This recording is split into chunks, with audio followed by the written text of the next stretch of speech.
We'll start in Motown, the scene of the main event. Now, there were two games on Monday night. You got the A side and the B side. Now, the A side on the twin bill, that would be where Troy Aikman and Joe Buck, the Fox refugees, had the call there. An NFC Battle Royale. It was billed. The Motor City Kitties playing host to the Seabirds. In this game, starting about 45 minutes or so after the first Monday night game, which we'll try to avoid talking about for as long as we can, involving the Tennessee backup versus the Miami, four-string guy. It was bad. Bad to the bone, but it was not bad if you like touchdowns in the game that was played in Michigan as Jared Goff, Ram trash, Jared Goff, went out there and threw a perfect game. A perfect game. El Perfecto for Jared Goff. He sets an NFL record. Now, he didn't reach the threshold that is required for the all-time record of 20 pass attempts, but he had 18 pass attempts, all 18 of them completed. 18 for 18, helping the Lions roar past the Seahawks 42-29 Monday night, and he had a pair of touchdown passes as well mixed in. He also caught a touchdown reception for the first time in his career, a trick play from Amon-Ra St. Brown. Now, Kurt Warner had the previous record going 10 for 10 for Arizona against Houston. That was back many years ago, almost 20 years ago, in 2005. But the better story here is not in the Detroit locker room. There'll be plenty of people, talking heads, over the next 24 to 48 hours that will be licking the toes of Jared Goff, a lot of I told you so. So instead, we will focus where the real drama is.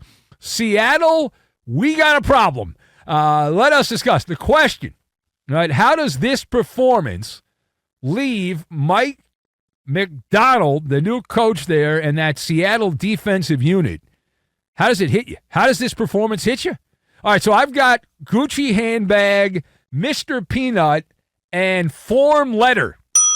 And we will combine all of these things together, and we are going to reduce swelling, is what we're going to do. We're going to reduce swelling. We're going to do it, yeah. All right, so this hit me like a dereliction of duties is what it hit me like. I got no skin in the game. As you know, I'm neutral. I'm Switzerland when it comes to these things. But watching this game play out, it flashed back to a conversation I had on the TV show we did this past weekend, Benny versus the Penny, and we were talking about the Seattle Seahawks, and we were saying, well, that Seattle team, they'd been feasting on the hostess schedule. They hadn't really played anybody, and then this is about the point in the schedule now where you start looking around, and they hadn't been tested, and they're 3-0, and rah-rah, and the low-information fan, the unknowledgeable fan, gets all horny because their team's undefeated, and you're like, well, wait a minute. This is a checkpoint on the schedule. It's like, okay, so now you're 4 weeks in to the season. You played Bo Nix in his first start. Now, he's not very good right now. He was really bad in start number one. You had Jacoby Brissett, who should be doing Uber Eats at this point rather than playing quarterback for the Patriots, and someone named Skylar Thompson, who sounds like a WNBA player who started for the Dolphins. So that's who you faced. That's it. I mean, so is this real or is this a mirage? And after 4 weeks, at this moment in time, remember, we do the show today. We don't do the show tomorrow. This is not yesterday's show. It's today's show. So in this moment in time, the Seattle Seahawks, with all precincts reporting in, after 4 weeks of NFL football, this Mike McDonald defense is a handbag. It's a Gucci handbag, but it's a knockoff version. It's a knockoff version, counterfeit. And if I hear one more NFL toady tell me, well, he's got that Ravens pedigree. Okay, that's that Ravens pedigree. How'd that work out? How'd that work out in this game? Demoralizing. The D word, demoralizing performance here. And it was on island time. It was on island time. Now, that other game was unwatchable.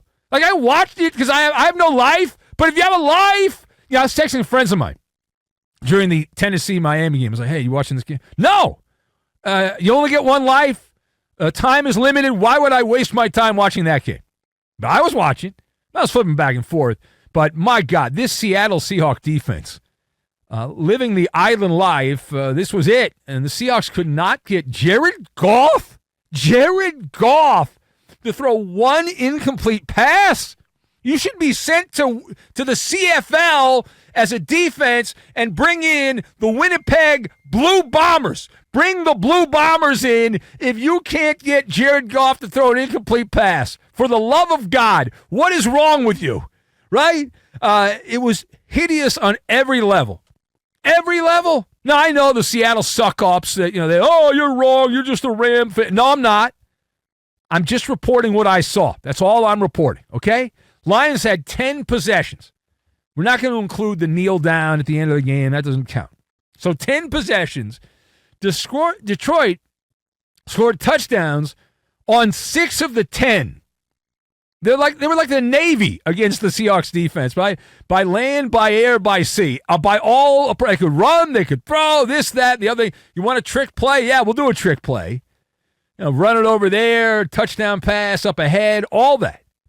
5 trips to the red zone, 100% conversion. 100%. 5 for 5 in red zone play.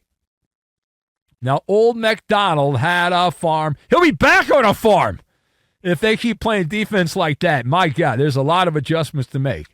Like maybe force an incomplete pass now and again. That would help as well. Unfortunately, I don't think you have any more games against Skylar Thompson the rest of the year, which is a problem. Now, page 2 here. On the other side, the winning side here, where are you on where are things, rather? Where are things for Dan Campbell and the Lions after this particular win? So as far as the Lions are concerned, while it was a absolute masterpiece, a total masterpiece for the Lions getting the victory here on offense, we are ambivalent in terms of the big picture for Detroit because they also have a lot of issues. Even though they won, and they won by double digits, and that's great and all that, it was what I call it a planter's performance. A Mr. Peanut performance is when you get out the monocle, it's a mixed nuts kind of night here because you got the peanuts, you got the almonds, you got the cashews, you got those Brazil nuts. I don't like those. The pecans. You get all that. And the offense, while it was a chef's kiss, we also, truth in broadcasting, must point out the Lions defense continues to be the weakest link. You are the weakest link.